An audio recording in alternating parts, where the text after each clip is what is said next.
Please do that. Thank you.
Hi, everybody. I'm sorry. We have to wait just one more minute. We are waiting actually for Bettinghause's family to get here, and they're walking in the building right now. So just hang on another second. Thank you.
Yeah.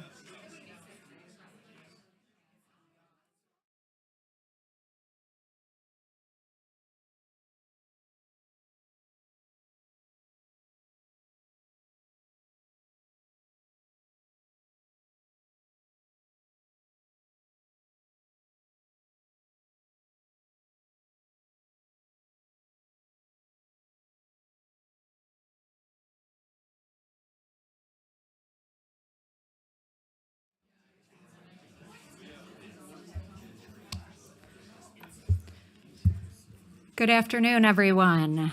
I'm Maria Lipinski. I'm the director of the Health and Risk Communication Center here at MSU, and I'm a faculty member in the Department of Communication. I would like to welcome everyone today and people who are just joining us. Many of you have been here for much of the morning. Thank you for continuing to be here, and welcome everyone who's joined us. A special shout out to the family and friends of Bettinghaus who have joined us today. We're really glad you could be here. And a special shout out to the Health and Risk Com MA students who are here, our alum, our students, et cetera. We're glad you're here as well. I would also like to mention that this event is being live streamed. So it is our tradition to live stream this event every year. One of the reasons we always live streamed it was because Bettinghaus always watched this event and would always debrief me on it afterwards, and we would talk about it. And it was one of my favorite things. So I just want to say we will continue to live stream this event, and I'm always going to be thinking about him while we're live streaming this. I'm going to tell you, and will be dreaming of the conversation we would be having. Let me tell you about it. So before we get started, though, I'd like to say a thank you to all the people who helped organize this day. Some of you have heard these names before, but I want to say a special thank you to Tommy Krasinski and Ashley Wilson, who were very important in the organizing of this. Thank you. And to Jacqueline Beaudry, who is somewhere back in the corner, who has been amazing helping us. So thank you. I'd also like to give a shout out to WKAR, our public media station here in East Lansing, who helps us with this room, helps with the organizing and organizing of Studio A. Support public media, right? They're the foundation of our country, so thank you. Thank you to WKAR. The annual Bettinghaus Lecture focuses on issues regarding health and risk communication and is made possible by an endowment gift from Irv and Kay Bettinghaus. This lecture is jointly organized by the Department of Communication and the Health and Risk Communication Center, which I've already mentioned that I am the director of. This lecture honors Irwin P. Bettinghaus. He is a former professor in the Department of Communication, its chairperson, and as we always called him, the Dean of Deans, who served as the Dean of the College of Communication Arts and Sciences for 20 years, from 1976 to 1996.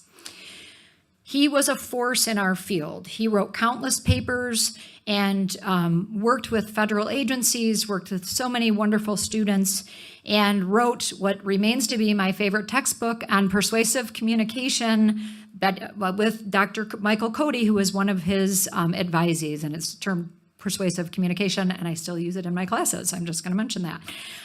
He played the initial key role in introducing communication research to the broader world of public health, and this is something that we still benefit from these days as we apply for funding to National Institutes of Health and other agencies around the country. Dr. Bettinghaus chaired the Board of Scientific Counselors at the Division of Cancer Prevention and Control at the National Cancer Institute from 1985 through 1987, and in so doing, he raised the profile of communication research at the National Cancer Institute and at the National Institutes of Health more broadly. It directly led to the support for communication research at NIH and beyond. This is something, as I've mentioned, our field still benefits from. We're grateful for the generosity of Dean Irv and Kay Bettinghaus for creating the endowment, to the College of Communication Arts and Sciences and the Department of Communication for their continued support of research in this area. Today, we have an extra special event that is happening to honor Irv Bettinghaus. We have several speakers lined up, the first of which will be Jim Deering. He will come to the podium, followed by Frank Boster, and then followed by Irv's daughter, Karen Keating. So please give a round of applause for Jim Deering. Thank you.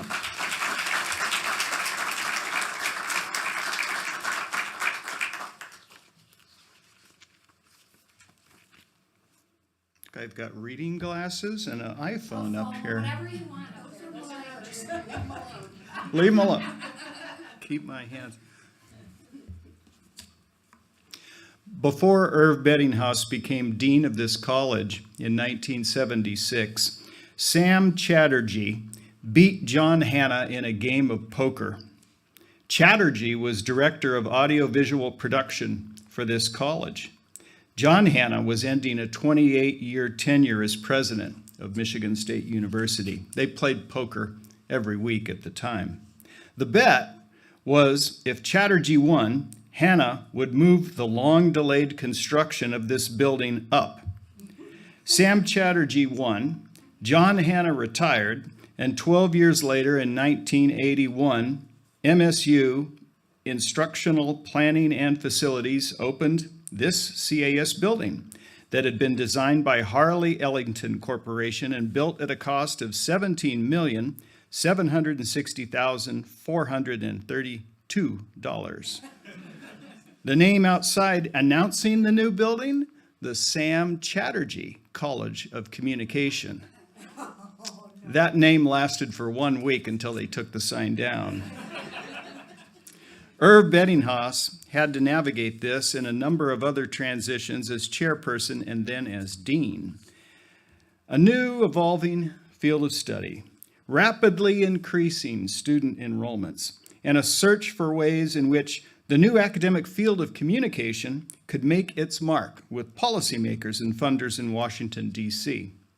While Irv made very important contributions to the study of persuasion, as Maria mentioned, and served in a wide variety of advisory and honorary positions with organizations such as the National Research Council, it is fair to consider his roles with the National Cancer Institute, an agency very familiar to Nancy Harrington, to be among his greatest contributions in the field. Irv was the person who brought the scientific study of communication to the attention of leadership at NCI through 4 primary activities. First, his role on the NCI Cancer Control Merit Review Committee, his role as chairperson of the Board of Scientific Counselors for NCI's Division of Cancer Prevention and Control, his role as chairperson of the steering committee for COMMIT, a large-scale clinical trial to reduce smoking at 11 sites across the country, and his appointment by President Ronald Reagan to the National Cancer Advisory Board overseeing the National Cancer Institute. Irv educated NCI about how communication research could advance the state of the practice of cancer prevention, care, and survivorship, and improve patient outcomes in so doing. He helped NCI leaders and other scientists see that the new science of communication had unique things to say and unique methods to apply for both theoretical and practical advances.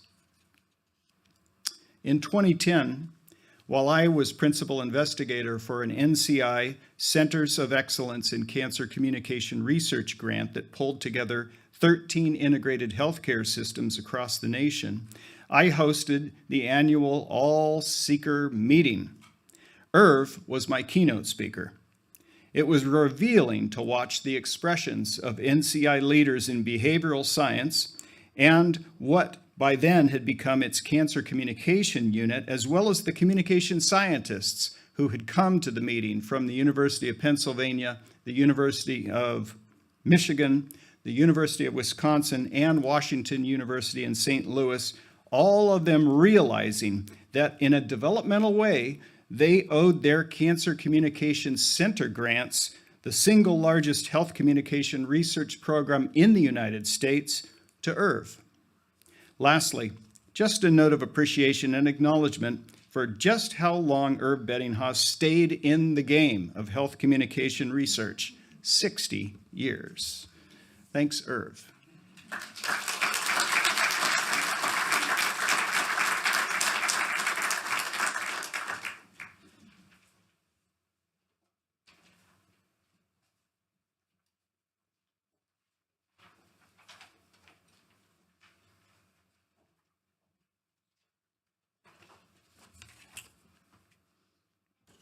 I might be able to use these.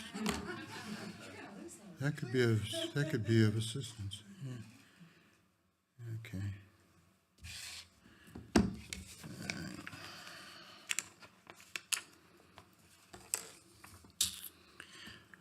So, Irv was born in 1930, so he got on the ground floor of the Depression. Good timing. He hailed from Peoria, Illinois. That's an Illinois river town for those of you who have not played Peoria. He received his first 2 degrees from Bradley University there in Peoria, and then after a stint in the Army, he moved to the University of Illinois. The speech, and actually got his PhD in '59. The speech/communication, because there were 2 different things at Illinois at the time, those were intellectually vibrant programs.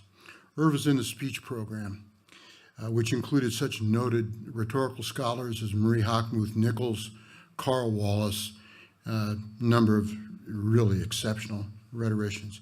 But in addition, he was engaged with the Communication Institute, which reflected the influence of Wilbur Schramm, Charles Osgood, and students like Percy Tannenbaum, Irv's friend. Both David Berlow and Heidi Kamada were products of that milieu as well. They're very important in our history. I knew Irv, but not nearly as long or as well as some of the others who could have spoken more definitively and more eloquently about them. Those others included his wife, Kay, lovely wife, Kay, David Berlow, Heidi Kamada, Pete Trodahl, Jerry Miller, Brad Greenberg, for that matter, Everett Rogers. But Irv outlived them all, so they're not here to speak for him today. And although I can't speak as knowledgeably and certainly not as eloquently as they could, I can tell you how I knew him.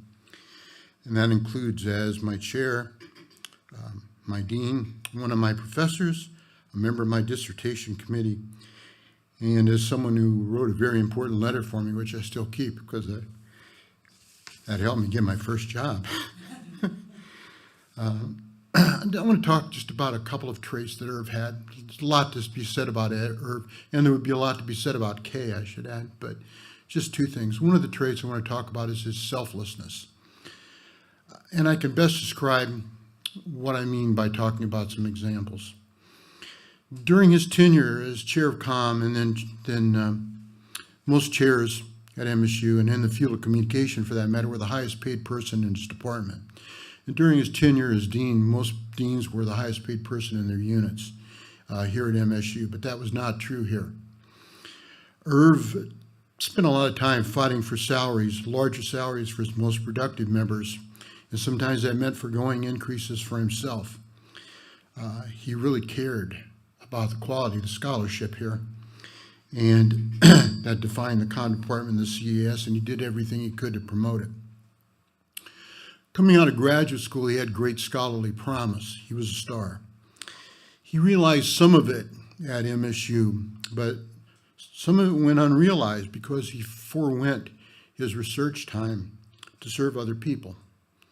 He directed the graduate program, served as an assistant dean, chaired the Department of Communication, was dean, as we see, for 20 years. But he also directed AID. And for those of you who don't know what AID and how important that was in this program's history, it was huge. Agency for International Development. He directed those seminars that funded so many graduate students here that went on to such great research careers. He was called on by his peers and also by the administrators who ultimately selected him to do those things, and the reason why is straightforward. Irv was an effective administrator and he was willing to work for the common weal. He didn't call attention to himself. He wasn't flamboyant. But as Michael Roloff, I think, put it so well, and corresponding with Michael recently, he said, in the midst of stressful waters, and it was stressful here back in those days, Irv kept his part of the ocean calm. He allayed fears, and much of it he did in an interesting way. The budget was the big thing. He'd caution us, well, I think we can fund the graduate program this year. But budget doesn't look very good. So he'd set our expectations really low. And a couple of weeks later, he'd tell us, well, it turned out to be better than I thought. That tactic led one of our faculty members, who would, I think, prefer to be nameless, to dub Irv a cockeyed optimist. Irv developed some excellent students. The two that I knew best were J. David Johnson and Michael Cody. Michael wrote of him, Irv served as an ideal role model. He always advised me to be well prepared for meetings, including the idea of having several specific goals to pursue at each meeting. Advised me to listen attentively when each person spoke and to recall the important arguments made by each speaker. He noted the importance of making it a point to show each speaker that one's listening. In practice, Irv often made it a point to summarize the details of the meeting and to highlight some action steps in the future. The way I would put it, I'd put it slightly another way. Irv always had an agenda going into the meetings, but he employed his really ample and underrated communication skills, especially listening, to advance those goals, but sometimes to modify them, because he paid careful attention to the arguments he heard from others. A very open-minded guy. Two other things I'll mention about Irv's leadership. One is that he accomplished a lot in those 20 years. Jim talked about the building being constructed in his time. He had a big role in that. Another thing is he was a prime mover for the MPhD program created here. That was Irv. I'd also mention that he did that, accomplished so much administratively with a bare bones staff. I mean, there's a lot of people in the staff now. It wasn't true then. He had an assistant dean, someone who oversaw DEI. Oh, can I say that? Is that all right? Okay. That word. And he had his secretary, superwoman, Barbara Haslam, and not a whole lot more. That was for a long time, that was about it. And Irv was the one that would give his staff the credit for things that really he did in the main. The second and last trait that I'll mention about him is, I'll call it empathy, but think of it as empathy/sympathy. A former dean, Jack Bain, once said at Irv's retirement dinner that he cared, thanking Irv for caring so much about students. I wish I had a copy. I don't have that. But I recall vividly that he did that. There are a few in the audience that day, I think, that had a specific reference. Turns out I did. So I'll relate this story to you. It's a true story. A student from California came here to work on his PhD in the autumn of 1973. He and his wife drove to Michigan from the Bay Area, using up all their money, almost all their money, to get here. When they reached EL, they found that the person from whom they'd sublet the apartment from which they expected to live had pulled a scam. He sublet it to 4 or 5 people and absconded with the money. So they had nowhere to live, no money to live on. They came to Irv. Irv got them the money. So they gave him enough, got them money to live on until that student received his first paycheck, until his wife got a job, and he got the wife the job too. It wasn't the first time, it wasn't the last time he helped out students in such a manner. He never talked about it. The reason I heard about it is that others for whom he had done these things told me about it. He could have enhanced himself by promoting himself. Never did. Very humble guy. And it wasn't limited to his students. In the early 90s, Jerry Miller was diagnosed with stage 4 prostate cancer. Irv was an important source of information and social support for him, despite the fact he and Jerry had a fair amount of conflict between them. Jerry voiced the possibility of resigning because he didn't feel he was earning his paycheck. I could and did tell him that he'd done enough for the college. He had nothing about which to feel guilty. Michael Burgoon could and did tell him that he'd done more than enough, but neither of us convinced him. Irv did. It's possible that Irv was just a better persuader than we were, and well, he was. But I'm glad Michael is not here to hear me say that. I might not make it out of the room. But certainly Jerry found him to be a more credible source, and rightly so, and he convinced him. One outcome of Irv being the way he was is that he made those people around him better, everybody who worked for him better. I've known some outstanding scholars who were ineffective administrators. Some were threatened by the scholarship of some of the members of the faculty, felt necessary to compete with them, demeaned other scholarship or their own. Irv was the opposite. He promoted it. He encouraged it. He did what he could to make it better. So I was glad to see that Irv moved to a second career at Klein after a long time he had a chance to return to his research interests, meeting and exceeding the scholarly promise of that young guy who came to MSU in the late 50s. One thing I know about him that maybe no other living person does, is that he had a nickname conferred on him by the faculty back in the 60s. He was known as the Big Shadow. The nickname was apt. He cast a big shadow. He had a significant, enduring, positive impact on the CCAS. So I ended up thanking Irv a lot in my life. Thank him for funding me as a graduate student, because he did go out of his way. Thank him for his insightful comments in my papers when I was writing my dissertation. Thanked him for hiring me back later. Thanked him for his letter recommendation that got me my first job, and on some other occasions. So I'm grateful that today I can say one more time, thanks, Irv. Thanks for a life well lived.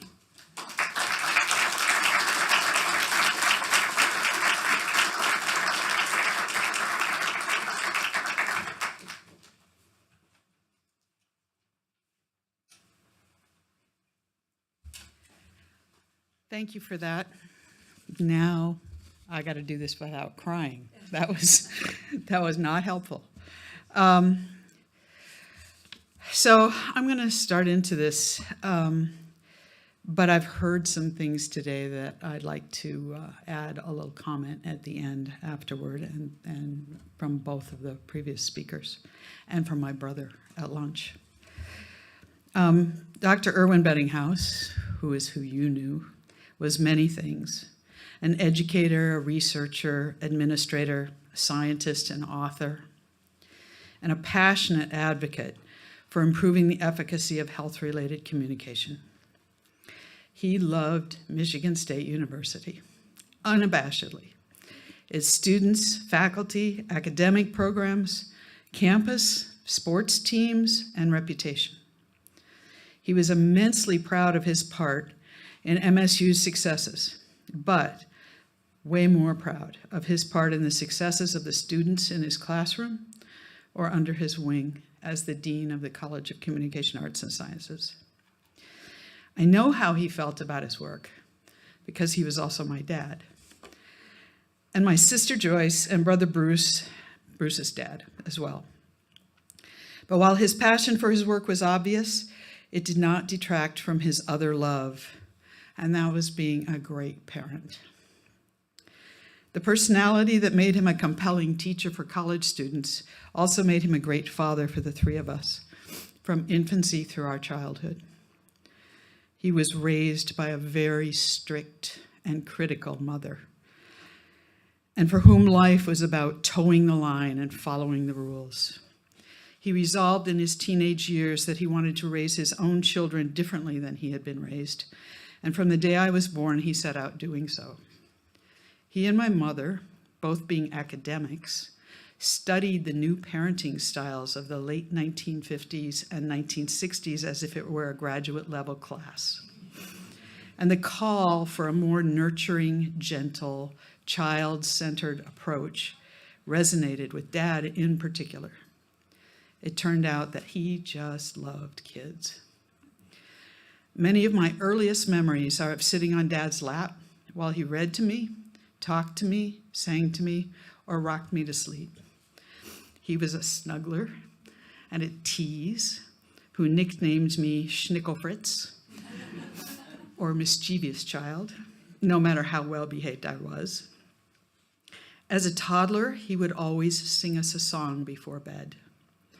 From taps to Camptown races, lullabies to show tunes, and with little regard for intonation, the memory of his silhouette at the open door of our darkened bedroom singing will always be with me.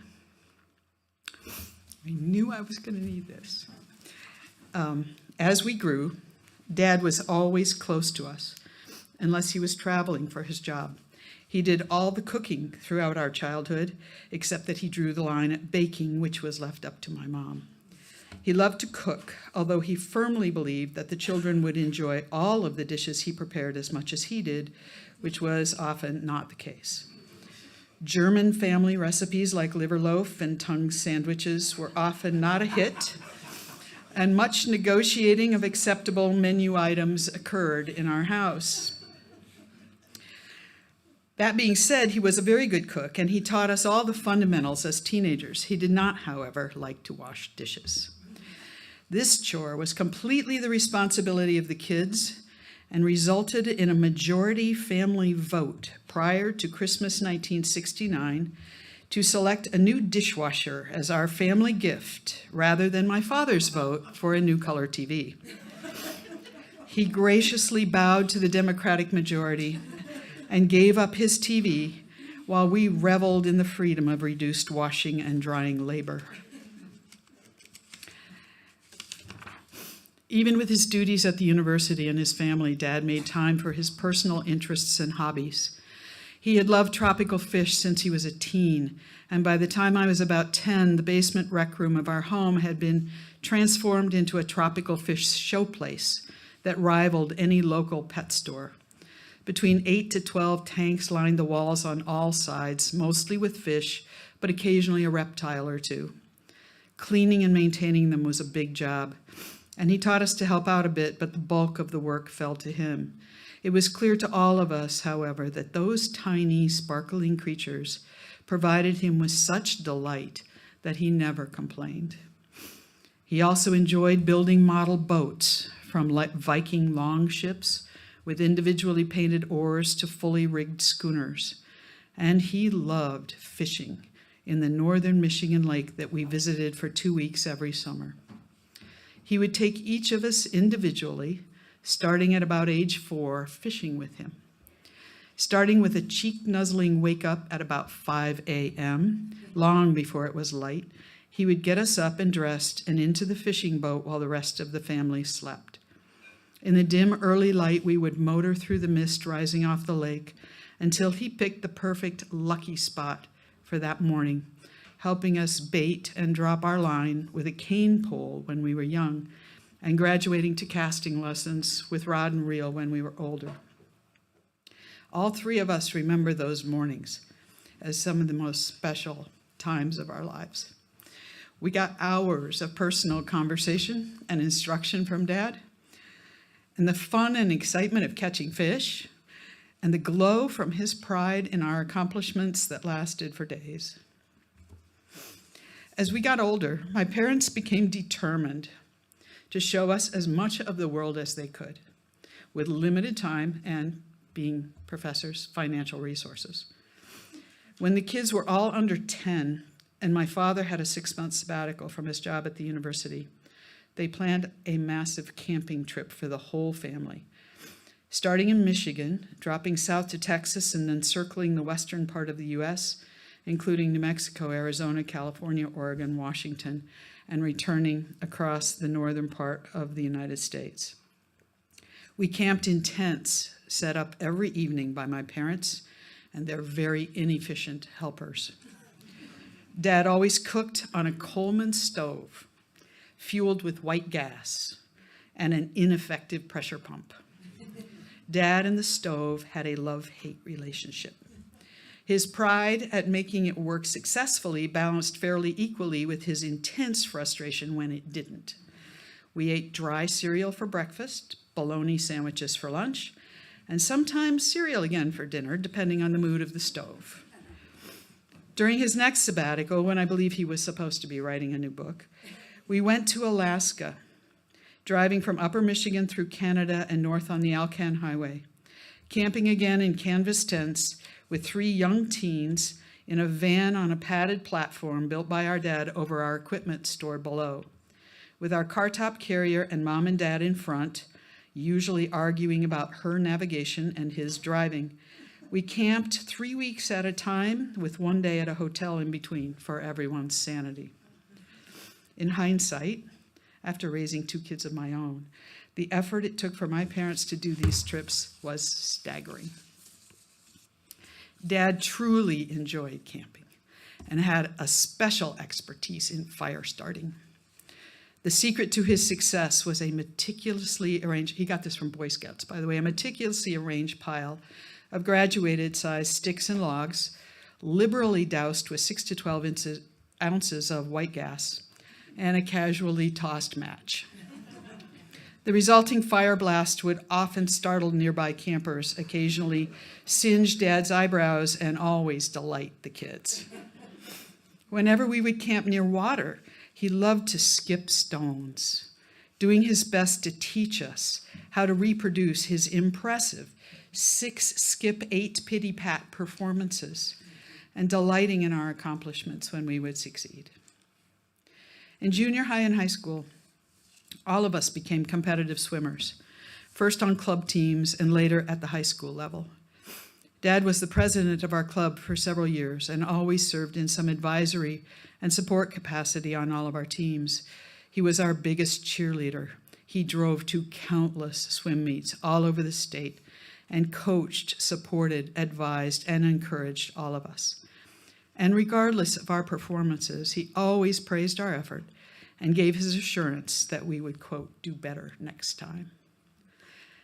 Dad was an inclusive parent and an inclusive administrator. He believed in the equal value of children in a family and students in a university. In the 1960s, during the unrest on campus surrounding the Vietnam War, he wrote an editorial in the campus press suggesting that student representatives be included as equal partners in the deliberations regarding campus policy, advocating for them to have full voting rights in addition to advising on committees. I do not know if this was a popular position at the time, but I do know that it was in accordance with the way he lived, loved, and taught for his entire life. I loved what you said about the calm spot in the water and the big shadow.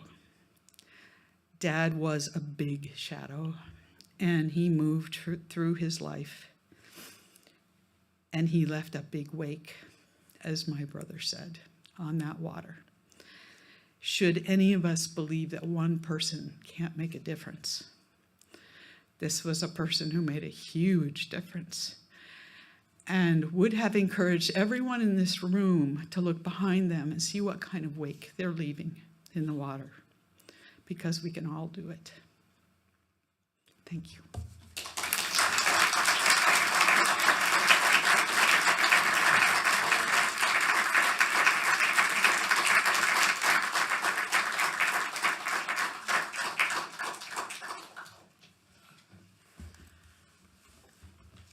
Thank you.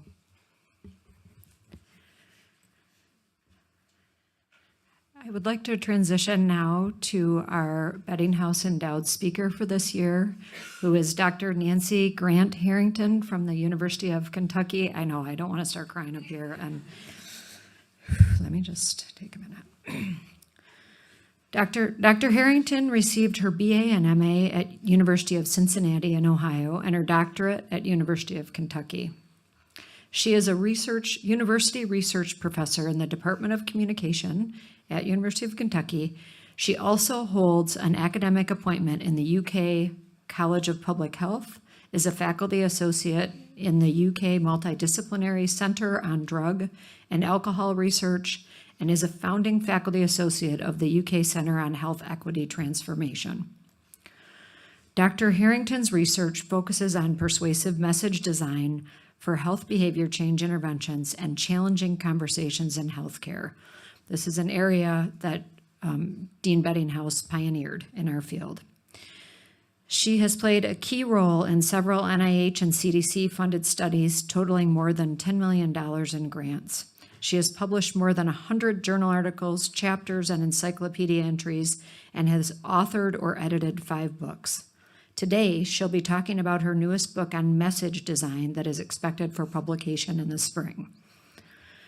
In recognition of her research excellence, she was named a Fellow of the International Communication Association in 2023, which is one of the highest honors for our discipline.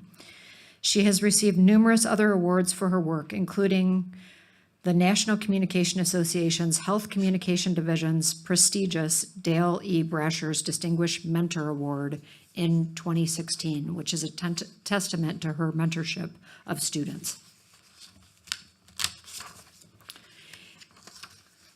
Dr. Harrington is director of the internationally recognized Kentucky Conference on Health Communication, a role she's held since 1999, and is director of the College of Communication and Information's Health Communication Research Collaborative, a group of faculty and graduate students working together to foster interdisciplinary research collaborations in health communication.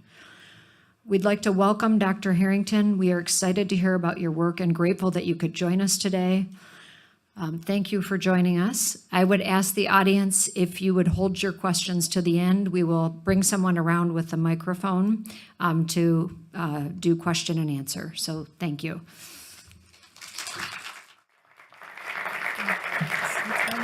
Okay. I think the lavalier is supposed to work, okay, because I like to walk around. Thank you, Maria, for that lovely introduction. Thank you so much for your words about your dad. This is the first time I've ever cried before an audience, so I take a deep breath and get a little under control here. So, yes, I'm delighted to be here today to talk about my new book. And I will tell you, I am not into self-promotion at all, so this feels a little bit weird to me. But at the same time, my co-author and I worked on this for about 5 years, and it's coming out, and we're very excited. So I'm excited to share with you. I suppose I should have done that. Uh-oh.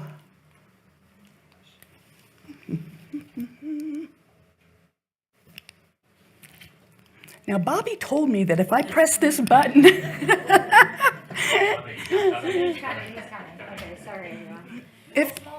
If technology is going to mess up, it's going to mess up because of me. I'm just one of those people. We don't have any technology for the rest of this, so. Yes. Yeah, I think Jim said, "Are you going to use slides?" And I'm like, "Of course I'm going to use slides. I have a lot to talk about." Wanted to install a printer. There you go. Okay. You can point it right here. There you go. Okay, yay. Success. So they asked me for a title for the book, and I thought, well, or for the talk, and I'm like, okay, we're going to say a new approach to persuasive message design because we think that's what this is. I'm going to take you back in time a little bit. The year was 2009 when I taught my first graduate message design class. Now, I had been doing message design research for a number of years before then, but our department did not have a course. And I thought, we need a course. And so I was going to design it. And those of you who are academics, you know when you start to design a course, you look for a book. And so that's what I did. I looked for a book. And I could not find a book that met my needs. There were wonderful persuasion books, of course, but that's persuasion writ large. And then there were public communication campaign books, but that's public communication campaigns. I was looking for something about the message. There was a book on tailoring, but that was too specific. There was Kim Woody's work in risk behavior and risk messages. That too was too specific. And I'm like, okay, there's apparently not a book. So I did what we do, and I gathered a bunch of readings from journals. And I relied on that for many years, always in the back of my mind thinking, you know, the field really needs a book. And my students who would take the class would say, Dr. Harrington, we need a book. When are you going to write a book? Well, I'd been writing other books, and I thought, I'm not so sure about this. But finally, one of my former doctoral students,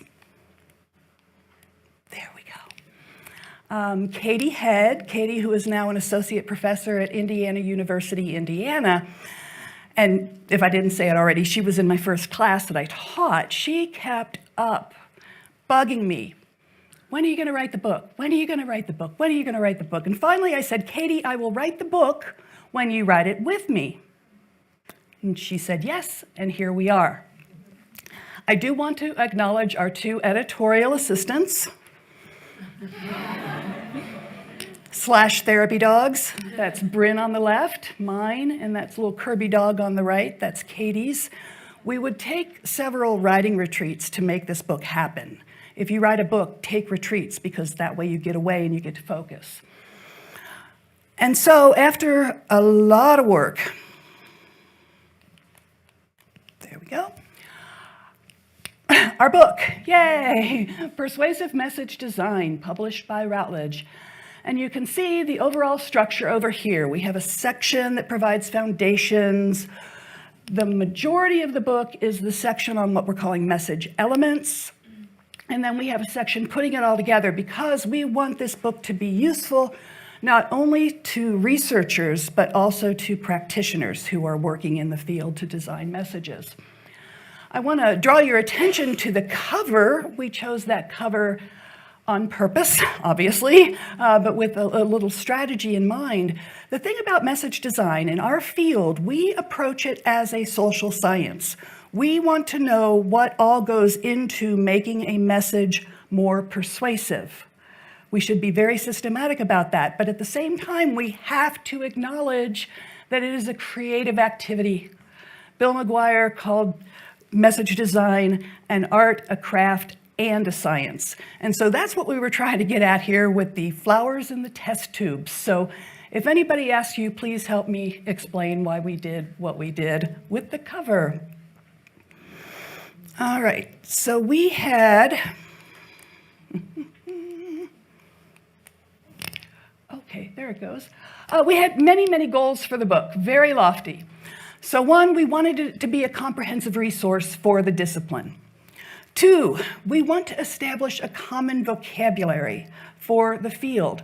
One of the things that I sensed all along, but that we noticed right away once we got into the literature, was that there are so many terms used for the same thing.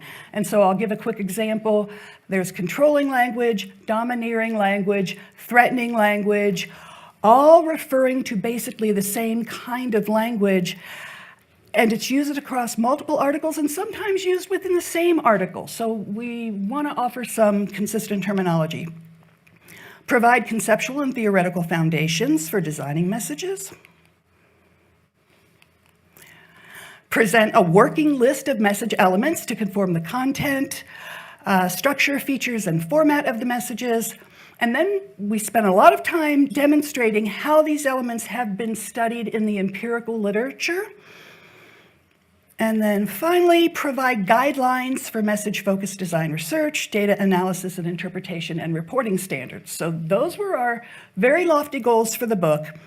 And if I tried to cover all of that today, it would be an everything everywhere all at once situation, and nobody wants that. So we're going to go ahead and do a tasting menu instead, where I will provide you little bites of the book throughout.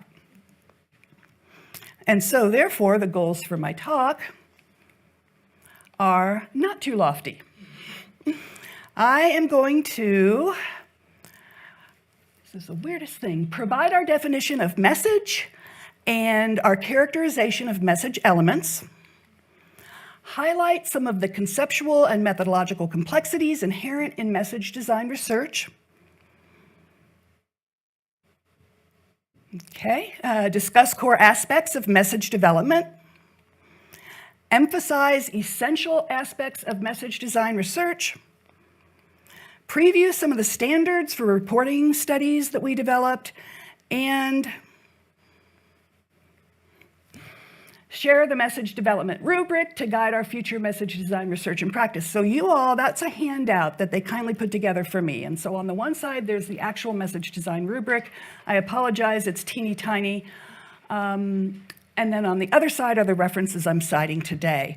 And so one might think that in a field like message design, persuasive message design, in the discipline of communication, people would be doing this anyway. But that's really not what we see in the literature. And so that's what we are striving to do with this book. So let's begin with the definition and characterization of message and message element. Okay, I want to share a couple of astute observations from researchers who came well before me. The first is by Perloff, who said the message construct is so big and unwieldy that it needs to be broken down, decomposed, and analyzed in terms of content and process. And we absolutely agree about that. Second, we have a quote from Dubin that says, "It is necessary in every science to have a way of designating its subject matter. For those aspects of this world that constitute the subject matter of a given discipline, the science must have some terms." And so that's what we are striving to do. And we'll begin with message. What is a message? Here's our definition. A message is a bounded and organized collection of verbal, nonverbal, paraverbal, visual, and/or audio elements composed to convey meaning. So I want to draw your attention to a few aspects of this definition. First, a message is bounded. And by that we mean a message will be a 30-second public service announcement, or a flyer that you find in your doctor's office, or a billboard as you drive down the street. So it will be self-contained. Second, it's organized. That should go without saying, but we wanted to be very detailed with this definition. So you just don't toss elements together, you organize them in a meaningful way. Then you have all your elements of communication, and then of course composed to convey meaning. This is for persuasive message design. We want to convey our persuasive message to an audience. Oops. Now, what you'll notice, what you might think is missing from this definition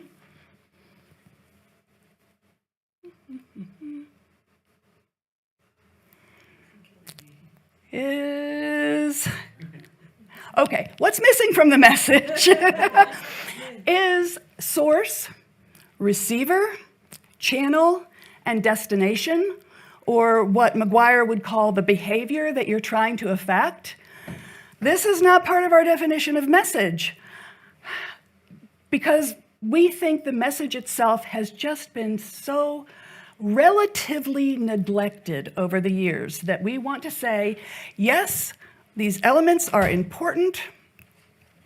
Bobby's going to help. It's right here. If you point right there. Okay. There you go. Should work. No, it's not working. I swear to God. If anything, you can just hit the keyboard too. I was trying to do that earlier. It's because this keeps popping up. Let's get it. Okay. Okay, one more time. There we go. No source, channel, receiver, destination, or any of the other factors that are out there that are relevant to the message, but are tangential to the message itself. All right, so what is then a message element? Well, we define message elements as anything that refers to the design aspects along which messages differ. Now, this will be familiar with people who do message design, and so it's elements like framing, gain or loss framing. It's elements like narrative versus statistical evidence. What kind of argument appeal might you be making? So that's what we mean by element. And we strive to make it analogous to the periodic table because we're also kind of science nerds. And I will say at the outset that we're not like the real periodic table of chemical elements. We are more like earth, air, fire, water right now, I think, than the well-developed periodic table over the year. But we think the analogy is helpful in 3 respects. First, the elements are organized into groups with shared properties. This is true of chemical elements, and it's true of message elements. Different elements combine into compounds whose characteristics differ, whether they are chemical elements or message elements. And elements are characterized along multiple dimensions in both cases. And so what do we mean by this? Well, we have 9 message element groupings, and they're all going to pop up here right now, and I'll talk more about them later in the talk. Arguments, evidence, framing, emotional appeals, grammar, language style, rhetorical strategies, and visual and audio elements. I put the little chemical symbols in parentheses mainly to amuse myself. This does not appear in the book, I assure you. So those are our groupings. And then variations in chemical elements lead to different compounds, right? So you've got hydrogen, oxygen, some sulfur. You can get water, H2O, hydrogen peroxide, H2O2, or sulfuric acid, H2SO4. And those are all very, very different liquids. Same with message elements. Now, this is from a study by Ophir et al. And so they were identifying specific components of what should go into graphic tobacco warning labels. And so you can see they had simple warning, testimonial image, identifying statement, plus testimonial statement, industry's deceptive claim, and they could combine them in different ways to test for different effects. And so we could take our framework for the various message element groupings and the specific elements within those and apply it to this and see what all the moving parts are. And so this is one example from one study. You can imagine all of the messages across all of the studies varying in so many different ways, but we think that our conceptual framework of message element groupings and then the specific elements within will be a helpful way to think about all the moving parts of a message. All right, so one more point, just like chemical elements can be characterized in certain ways, we have distinguished 2 different ways that will characterize our elements. One is calling them either an attribute or a variable. We get this designation from Dubin, and we took a little liberty with it, but we think it works. So an attribute is an element that can be present or absent in a message. So some examples: argument appeal. So you may have an appeal to identity or appeal to morality or a social norm appeal, or not. Metaphor. You might have metaphor in your message or not. Sound effect. If you're dealing with audio, you may have sound effects or not. So with attribute elements, if an attribute element is absent, you can still have a message. Not so with variable elements. A variable is an element that will always be present in a message. Examples here include syntactic complexity, language intensity, speech rate. And so a bit of a caveat around these examples: syntactic complexity, language intensity, you have to be using language somehow. If you had a message that consisted only of a visual image with no language whatsoever, that would not apply. But otherwise, I think most of our messages use language in some capacity. Same with speech rate. You have to have some kind of audio element, and then you have to have dialogue or a narrator or something like that. And so the idea behind variable elements is you can't have a message without them. And this, in our estimation, turns out to be very important because you may not be considering them in your research design, but they are there. And so it's very important to be aware of their presence and their potential persuasive effects. Okay, the second element characterization is what we are calling the ontological status, basically the nature of its existence. And so we have objective elements, and these are the identifiable intrinsic message features that if I showed you all a message and said it had this objective element in it, you would all go, oh yeah, we see that. So for example, message-sidedness, a message may have one side to it, it may have the second side, or it may be two-sided reputational. And we could all agree that yes, that's what's going on here. Statistical evidence, we can look at a message and say, oh yes, look, there are frequencies or there are percentages. And we know that. Verb voice, active voice, passive voice, those are objective features. Not so with perceived. So with that, perceived is a subjectively perceived message effect. Examples of that include argument quality. A lot of work has been done on argument quality, and we even have scales to measure perceived argument quality, but there's not an agreed upon definition that you could use from the start to inform how you would design a high quality message. It's perceived. Same with vividness, which is a massive construct, but with vividness, it's the kind of message element that people go, oh yeah, that's vivid. What about it is vivid? You really can't pin it down. And then creative language is another example. So the takeaway from this first point I'm trying to make is that, oh my goodness, we need to be thinking systematically and comprehensively about message elements. And by our read of the literature, we really weren't seeing that demonstrated across the empirical studies. Attention was given to the elements of concern, but not so much other elements. And so we're trying to draw attention to this fact. Second major area, conceptual and methodological complexities. 5 broad complexities. Now, these have been identified in the literature in the past by people far more experienced than me, and so I'm standing on the shoulders of giants.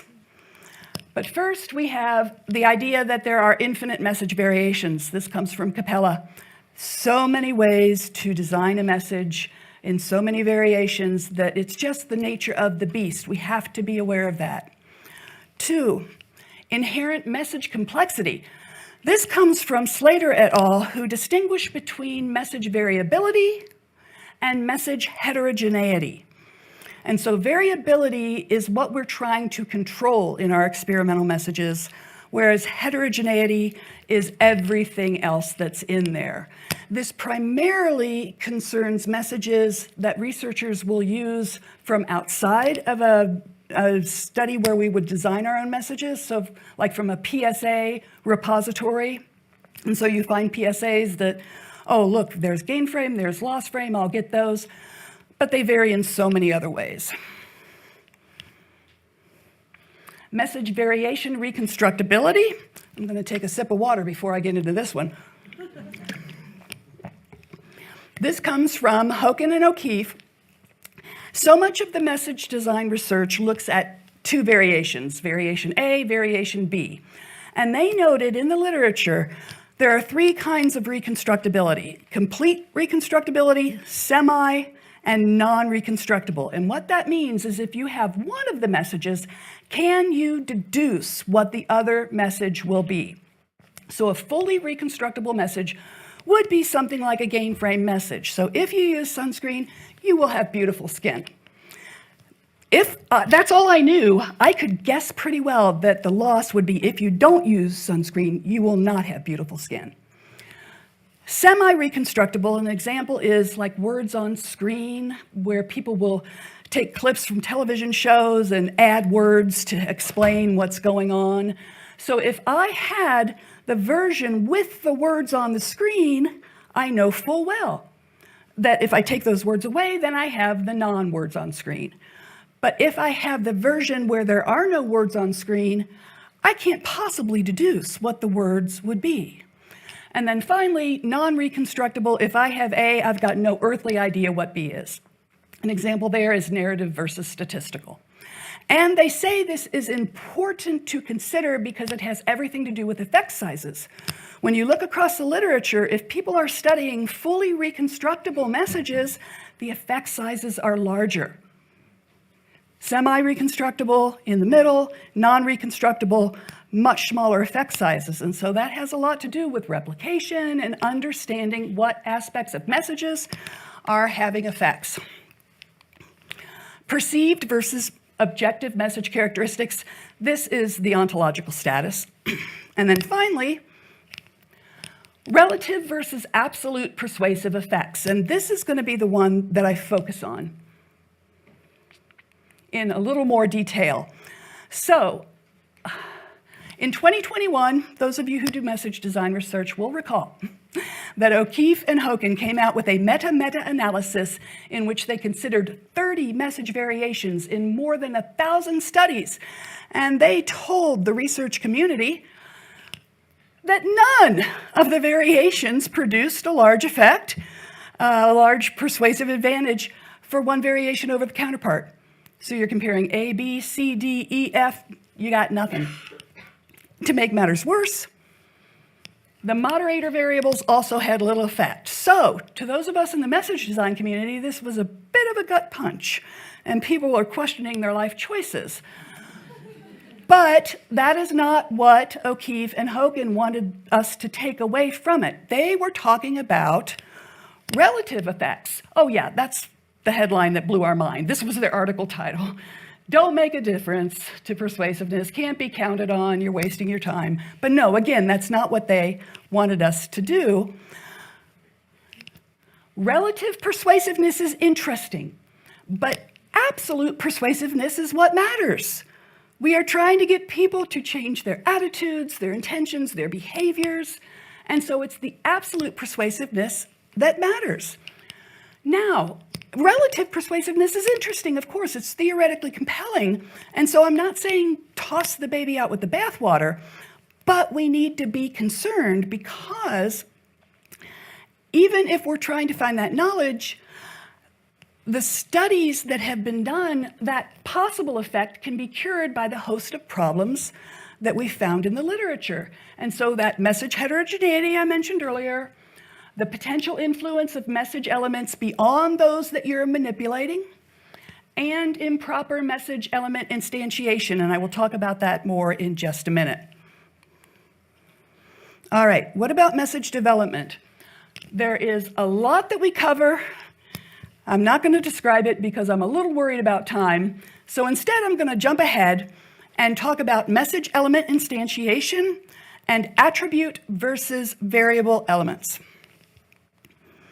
So there are two concerns with message element instantiation. First, are researchers correctly instantiating the message elements? And second, are they controlling for other element variations? So I have examples of each of these. So are we correctly instantiating the message elements? Morgan and Champrita designed a study to encourage guests at hotels in Thailand to reuse their towels. And their message variation, they looked at descriptive norms, injunctive norms, and an economic incentive. Common across all the variations were these words. At the top, please use your towels more than once. Along the bottom, the guests are told hanging up your towels means I'll use them again. Towels on the floor means exchange them. Okay, great. And then in the middle was the manipulation. So the descriptive norm seemed clear enough. The majority of guests staying in this room hang up their towels for reuse. Look what everybody is doing. The economic incentive was very clear. There, you get a discount if you hang up your towels. Look at the injunctive norm. This action will decrease water usage, energy consumption, and chemical detergents on the island. For those of you in message design, is that an injunctive norm? No, it is not. What is it, you smart students? I put you on the spot, I'm sorry. It's a gain frame message. It's showing you the benefits of hanging up your towels. And so it's really strange because in the study, in the literature review, they did properly conceptually define injunctive norm. They knew what it was, that an injunctive norm is telling you what people think you should do. Really important other people think you need to hang up your towel. But then they did this. And to make matters worse, their results showed strongest effects for injunctive norms. So if you read this study, your takeaway would be, gosh, I think I'm going to be using injunctive norms. And that's not a good decision. Based on this one study, of course. Okay, Bobby, I've got that paper cut thing again. Paper cuts are awful under all circumstances. Okay, I'll just do that. Okay, the second point, control for other message element variations. So, Subramanian et al. Designed a study to destigmatize mental illness. Their message variation was concrete versus abstract images of a person with mental illness. And so the concrete, they used photos, the abstract, they used cartoons. Great. So here are the concrete images, photos, okay? Here are the cartoons, the abstract images.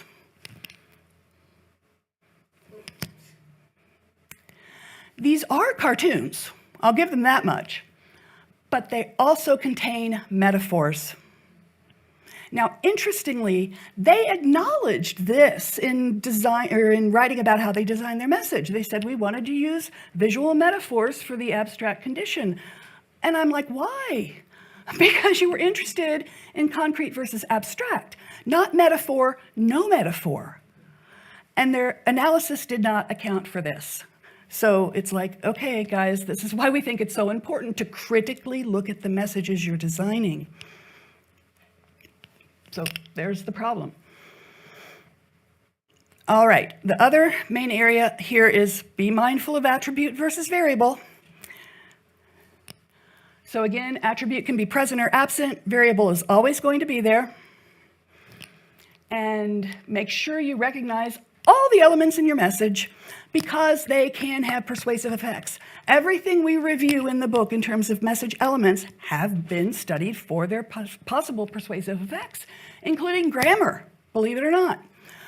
And so this is an admittedly wacky example, but I think it makes my point about the power of font.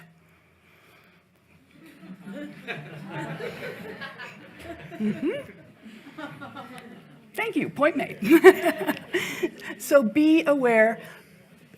Fonts have personalities. There's research showing that fonts have personalities. So this is Psycho font at the bottom. So pay attention. All right, 4, research design. Here are our guidelines. Use theory to guide message design research. Include a control condition. I won't read through the rest because it's going to take time, and I'm going to focus on these first 2 because they are uber, uber important. All right, what about theory? Here's one of my favorite quotes about theory. Science is built up of facts as a house is built up of stones, but an accumulation of facts is no more a science than a heap of stones is a house. So, strong methods will give you solid stones, but you need strong theory to provide a blueprint for the house. I've been hearing this point more and more from our communication scholars over the past several years. We recognize we have incredible methods, incredible statistical analyses, but that is insufficient if we don't have a blueprint upon which to build that. And so here's the thing. We have classes of theories that can inform message design. We call them theories for message design. The first three classes of theories Joe Capella identified about 20 years ago, so health behavior change theories, information processing theories, message effects theories, and then to this list we added visual communication theories because visuals are so very important in message design. So we have those, but in our estimation, we don't have a theory of message design. What that would do is identify elements that can be used or combined to affect cognitive processing, emotional responses, to affect then distal behavior change responses, et cetera. We're not there yet. And I think part of the reason is because we haven't been as systematic as we need to be in identifying the parts of the message. And so doing that, using theory will help that. It will help message manipulation, your hypotheses, research questions, identifying variable selection. It's a win-win. All right, and then include a control condition in your experiments. Our read of the literature is many, if not most, message experiments do not include a control group. Now, why is that a problem? Because without a control group, if you find a lack of relative differences, that can be taken as a lack of absolute, no absolute persuasiveness, right? And so that may not be a warranted conclusion.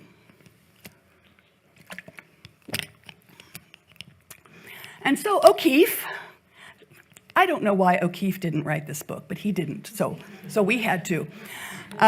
He offers us three options. One is to not use a message at all, just have a no treatment control group at all. Second is to use a message that addresses a different topic than the one you're addressing in your message. So if your message is looking at the effect of narrative and statistical on substance use, then you could show a nature video to the control group, perhaps. And the third, a message that addresses the topic of persuasion, but in a neutral manner. And so it doesn't advocate a position at all. And I have an example study for that. This comes from Casting et al. And they were looking at ways to increase compliance with HBV vaccination, so hepatitis B. And their message variation was gain-loss framing. And what they had was a brief introductory statement that was framed, and then they presented brief narratives that also were framed, and their control message simply presented HBV facts. And so here is what they had for the introductory sentence. People who get the Hep B shot are gaining a chance to protect themselves and the ones they love, literally gaining. And the opposite, people who don't are losing the chance. That's a classic framing manipulation. And then here's just an excerpt from the narrative. They told the story of Angela and then the story of Melissa. In this case, Angela was feeling fine. She thought she was okay, but she's a smart woman and realizes she should follow the recommendations of the American Medical Association. She gets vaccinated. Life is good. And then the loss is the opposite. Their control message, like I said, simply presented HBV vaccine facts. Hep B can be transmitted. A vaccine exists. 3 shots over 6 months is the most effective way. Just information. So what did they find? They found, well, the outcome variable, you could guess, is the number of shots that people got. And there was no difference in framing. Essentially identical, 0.96, 0.97. And so if that's all you had, you would go, oh, well, doesn't make a difference. But it does. People in the control group who just saw the vaccine information received significantly fewer shots. So either framing manipulation was more persuasive than the control. That is essential information for us to have. Reporting standards for message design studies. I tell you, going through all of this literature was a challenge because of the inconsistent reporting and incomplete reporting sometimes in the articles. And so it was just a real pain. So we developed 10 recommendations. And again, I won't read them to you here, but they range from the very simple to use the term message design in your title, abstract, and keyword. You would think this would be a no-brainer, but it's not. That's like number one recommendation. Then the two I'm going to focus on is discuss theoretical construct influence and instantiation and make the experimental messages available. So I've said use theory earlier, please, but it's not enough to go, we used the health belief model to inform our study, and done. You have to explain how you used it. So how did you use it? Which aspects of the message were affected by the application of the health belief model? And how do you think that manipulation reflects the health belief model and will have a persuasive effect? And so an example study here is from Record et al.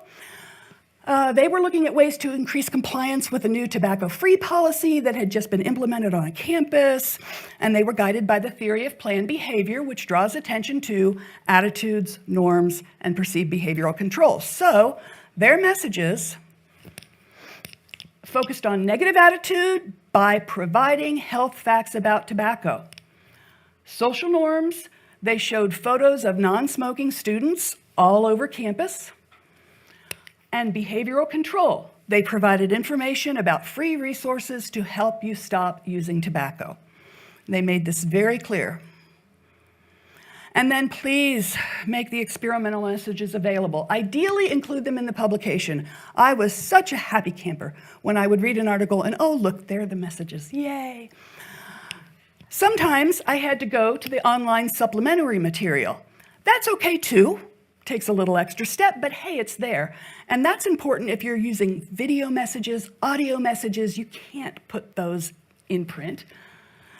If all else fails, offer to make them available and make it very clear in your article. Reach out to Nancy Harrington to get these messages and then be ready to provide the messages. Because one thing that'll happen, our young folks don't know this yet, you'll do a study, you'll publish it, yay, and then you move on and do more research over many years, and then invariably somebody comes to you and goes, you know that study you did in 2004? I'd really love to see those messages. So hang on to them. Making your messages available to readers is essential for them to fully understand and assess the accuracy of their implementation or instantiation. All right, finally, the message design rubric, and this can be quick because you have it. We broke it up into what you do before you sit down to design the message, the process of designing the messages, and then drafting, pre-testing, etc. Now, here are, well, first we say, what's your main argument? And then decide on your message elements. Look through.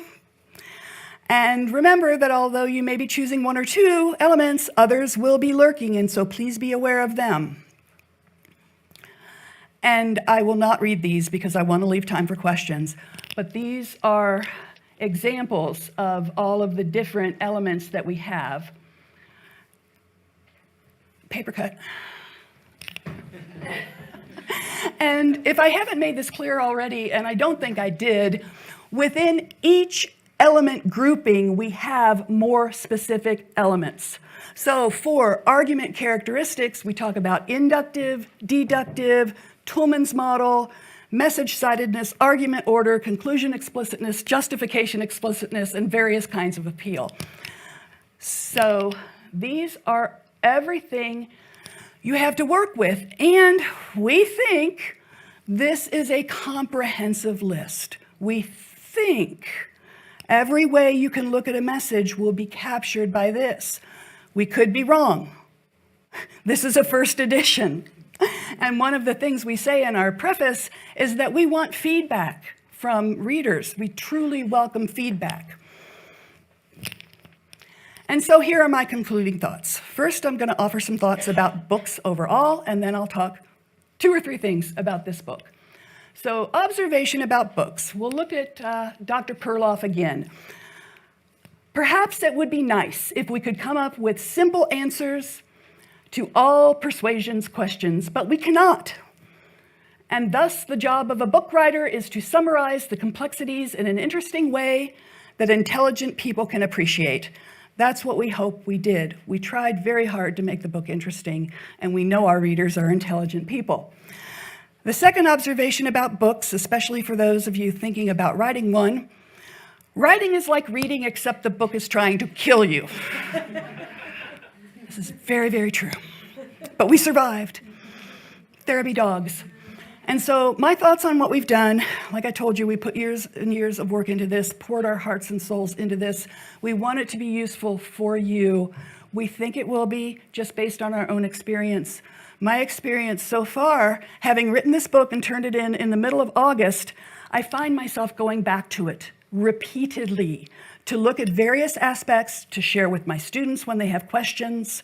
And most recently, I received an article or a manuscript to review for a journal. It was a message design study, and I was able to take the rubric and the elements and go through and say, what are you doing here in this article? Why didn't you do that?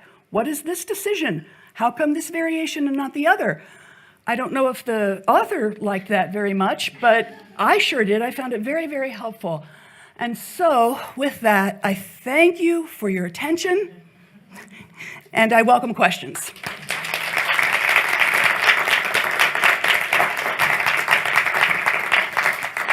Thank you. So Hubert has the microphone over there.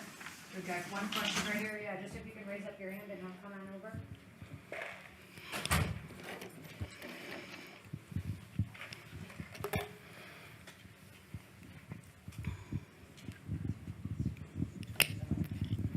Thank you. Is this on? All right. Fantastic. Thank you. That was wonderful. Thank exactly you. what I was hoping to get from this. I really appreciate Cool. this and absolutely need to go get that book. I'm struck as a clinical psychologist and trialist that your example of gain-framed versus loss-framed is essentially a superiority trial Yeah, for which you need a massive sample size to show any difference. yeah. So yeah, but also from that perspective, there's the dodo bird hypothesis in the therapy outcome literature in psychology. That is that all have won and all must have prizes because therapy is better than nothing, but differences between therapies are really, really hard to detect. What would you say is the status of the health messaging literature? And are there clear studies that you can point to that would argue against the dodo bird hypothesis in health messaging? That being that any messaging works better than no messaging, Yeah. but differences between approaches are very difficult to demonstrate. Right. Oh, boy, so many things I could say. We're focusing on the message itself. Of course, messages ultimately get used in persuasive campaigns and interventions. There is good literature to show that campaigns will have effects, maybe not large effects, but they will have effects. And so when you implement a campaign nationally, for example, you're possibly affecting millions of people. And that's not a good answer because I don't think we have clear marching orders yet to say this message design variation choice is going to be more persuasive than that. It's a very sad thing to say. I can say it seems pretty clear that providing any evidence is better than providing no evidence at all, but what kind of evidence, I am not sure. All of the research done on graphic images, on tobacco cessation, on cigarette packages, there's a ton of evidence that including those graphic images can be very effective in reducing smoking, but it's not been taken apart to the level that I would like to see. In terms of needing a lot of subjects, you're absolutely right. That's one of the research design recommendations. People who do meta-analyses say, oh my gosh, we need so many more, especially because our effect sizes tend to be small. So I don't know if that gets anywhere at what your question is, but we've got a long way to go, I think. Okay, thank you. Can I just, Mo, so yeah. you wouldn't say matched messages should be more effective than unmatched messages, for example? Matched in terms of personality characteristics of Or people. something, Yeah. or their, the thing that motivates them most about this behavior, or. Yeah. That's a great question. And what you're doing is you're bringing in audience characteristics into the mix. Right. which needs to happen. When we set out to write this book, we were extraordinarily naive, even after being in the field for a long time. We wanted to find studies that chose one element and just varied that and didn't look at anything else. Oh, good luck. Good luck with that. So many studies involve personality characteristics, individual difference traits that then they can match on, sure. And there is evidence that that matching can be more effective. O'Keefe would cast it in terms of argument extremity. So if you like a prevention focus and you like a promotion focus, and I match you, your outcome is more extreme, more positive, because it fits what you want. Same with you. If I switch, it's not more extreme because it's not appealing to you. And so, yeah, there's evidence there, but still my argument, Katie's argument, is we need to know more about the message elements themselves before we just kind of go around and pick and choose and match and don't match. We need to go back to basics. Yeah. And along those same lines, tailoring is highly effective. But that's a completely different animal. Tailoring is gathering information on your individual participants and then tailoring a message to them like you would a suit. And yeah. That's kind of what I meant, actually, yes. Oh, Yeah, okay. yeah. Well, yeah, and that's a range, and we talk about that when we talk about audiences, from general to targeted to tailored to personalized. Yeah. Yes.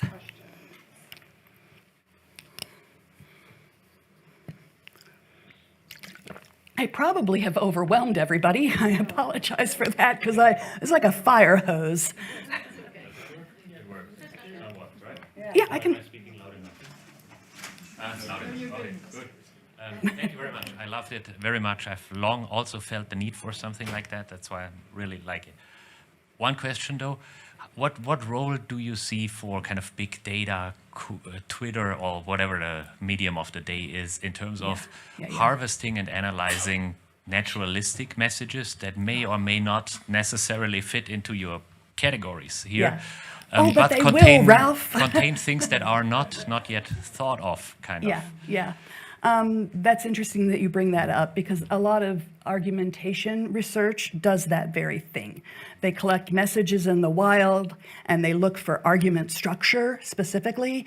And in fact, there's a researcher, and I cannot remember his name for the life of me, but he was working on a periodic table of argument elements. And we found that and went, oh my. But that was different. In terms of big data, I think one role it could play is in looking at projected outcomes of health behaviors. And so with the whole prospect theory application to gain and loss framing in health messaging, that's a big misstep. If you read any of O'Keefe's work, prospect theory is looking at the uncertainty of an outcome, whereas applied to health messages, it's looking to whether the outcome is possibly dangerous or not to worry so much. And part of the reason they made that shift was that they did not have data on the certainty or uncertainty of an outcome, of a health outcome, but now we do.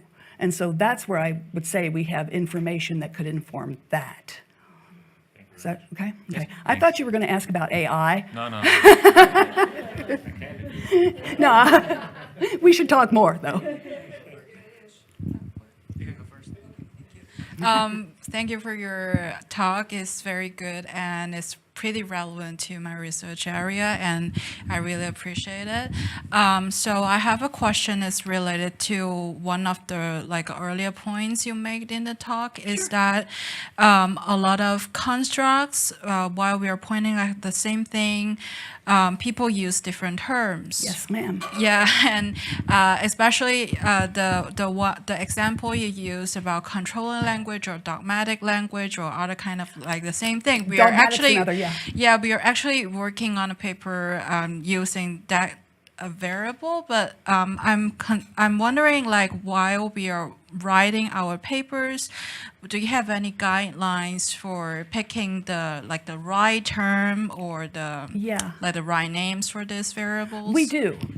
We cover that everywhere in the book. And so in the case of controlling language, we recommend that term because when you look at domineering messaging, threatening messaging, whatever the third one was, domineering messaging, that comes with other conceptual meaning. You know, almost like it's a threat to you. But controlling language implies, I want to persuade you. I am making my persuasive intent obvious in this message. Controlling language. And so much of that research has looked at reactants and how to design controlling language so as not to elicit reactants so that people don't go, well, I'm not going to do what you say. In fact, I'm going to do the opposite.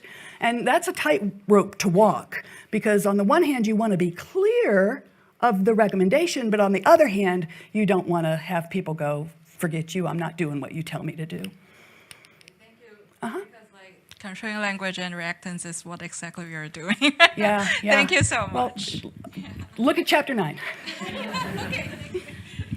All right. Thank you so much for your speech. So I do have a question, is that when we try to make messages to test their effect, sometimes we want to include more elements or components and it just want to make it look more real instead of rather than some fabricated message from the researcher. Oh, yes. But when we do that, when we increase the number of components in our messages, we are also taking the risk of accidentally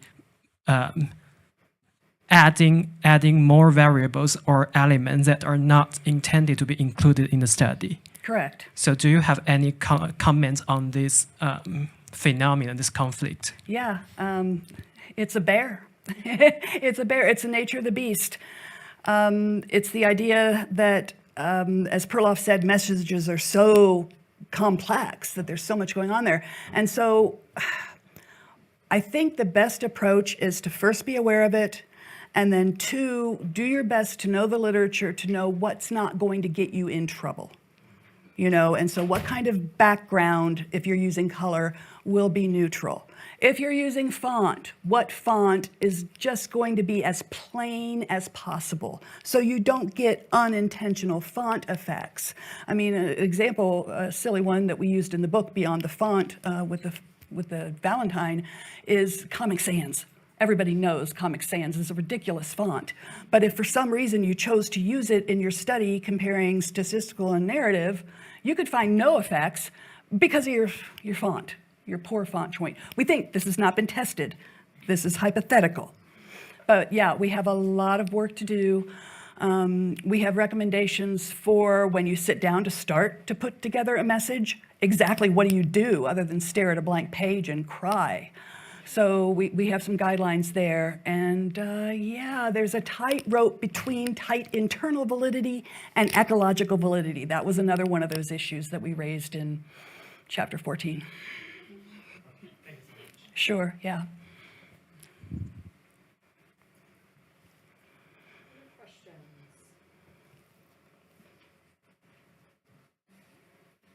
Great, well, thank you, Nancy. Sure, thank you. There we go. All right, I'd like to thank everyone for coming. There is a small reception for the family of the Bettinghaus and friends of his who either knew him or worked with him at some point or whatever. And it is in room 191, which is just kind of down the hall straight away and skip over the other side. So we'll see you there. Thanks everyone for coming.